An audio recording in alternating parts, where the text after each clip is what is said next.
আমি কিভাবে ভাত খাওয়া কমপ্লিট করি চলুন আপনাদের সাথে শেয়ার করি। আসসালামু আলাইকুম, কেমন আছেন সবাই? আশা করি সকলে ভালো আছেন।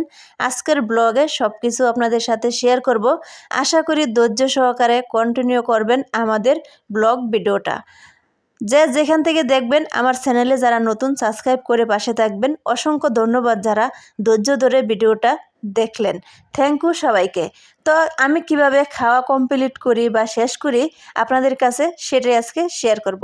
আমি যখন আমার ছেলেদেরকে ভাত খেতে দেই বা বিরিয়ানি খেতে দেই, যাই কোনো কিছু খেতে দেই না কেন, তখন তারা খাবার নিয়ে একটা বাহানা করে। যেমন আমি এটা খাবো না, আমি এখন খাবো না, আমি ভাত না খেয়ে থাকতে পারি, মানে ইত্যাদি অনেক রকমের বাহানা কিন্তু তারা দিতেই থাকে। যখন আমি একটা বাহানা শুরু করে দেই যে আজকে খাওয়া দাওয়ার পরে আমি একটু বের হব, ঘুরতে যাব, তেরকম একটা বাহানা যখন আমি শুরু করে দেই, তখন দেখি আমার ছেলেদের ভাত খাওয়া কিন্তু অলরেডি শুরু করে দেয়। মানে তারা ঘুরতে যাওয়ার জন্য অলরেডি কিন্তু প্রস্তুত থাকে।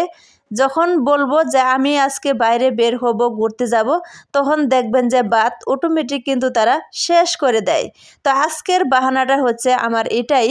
যখন আমি ভাত দিয়েছিলাম তাদেরকে, তখন তারা বলল যে এখন খাবো না, আমরা এখন খেলবো। যখনই আমি তাদেরকে বললাম যে আজকে আমি বাইরে বের হব, ঘুরতে যাব, তখনই তাদের ভাত খাওয়া শুরু হয়ে গেল। কে কার আগে খাবে, তখন তাদের মধ্যে একটা প্রতিযোগিতা হয়ে যায়। তো এটা আমার একটা বাহানা। আমার ছেলেরা যেরকম বাহানা করে, তো সেরকম বাহানা করে আমি তাদের ভাত খাওয়াটা কমপ্লিট করি বা শেষ করি। তো আজকের কমপ্লিট দেখব কে আগে ভাত খেতে পারে। তো ইয়ানুরকে প্রায় সময় আমার খাওয়িয়ে দিতে হয়।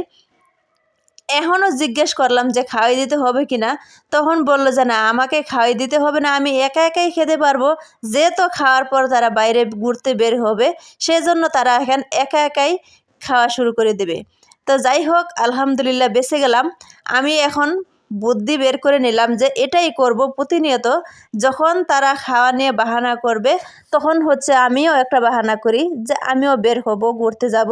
তো যাই হোক, আমি একটু লেবু নিয়ে মেখিয়ে দিলাম, কারণ আজকে রান্না একটু তেহেরি রান্না করেছিলাম গরুর মাংস দিয়ে। আর এটা তো আমার ছেলেদের একটু ফ্লেভার হয়, খাওয়ানোর খুব পছন্দ এইটা। তা আমার তেমন একটা তেহেরি পছন্দ হয় না, তারপরে আমার বাচ্চাদের জন্য আমার রান্না করতে হয়। তো যাই হোক, রান্না করে ফেললাম, তারপরও কিন্তু খাবার নিয়ে বাহানা করলো যে আমরা খাবো না, খেলবো, ঘুরতে যাব। মানে একটা বলতে পারলেই হয়েছে। তো যাই হোক, আলহামদুলিল্লাহ খাওয়া শুরু করে দিল তারা। তো দেখব প্রতিযোগিতার মধ্যে কে হেরে যায় আর কে জিতে যায়, কে ঘুরতে যেতে পারে দুজনের মধ্যে। আপনারা সাক্ষী থাকবেন।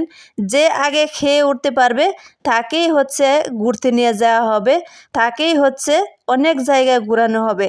আর আমার ছেলেদের একটা অভ্যাস আছে, যখন বাইরে বের হবে, কোনো জায়গায় পার্কে যাবে, মানে এখানে যতগুলো খেলনা থাকবে সবগুলোতে তাদেরকে খেলাইতে হবে। সবগুলোর মধ্যে তারা চড়তে চায়। খেলনা, ঘোড়া, গাড়ি, পানি, নৌকা সব কিছুতেই তারা চড়বে। তো যে আজকে খেয়ে উঠতে পারবে তাড়াতাড়ি, তাকেই সবগুলো খেলনাতে ঘোরাবো, সবগুলো খেলনাতেই চড়াবো। তো আপনারা সবাই সাক্ষী থাকবেন আর চ্যানেলে সাবস্ক্রাইব করে পাশে থাকবেন। ধন্যবাদ সবাইকে।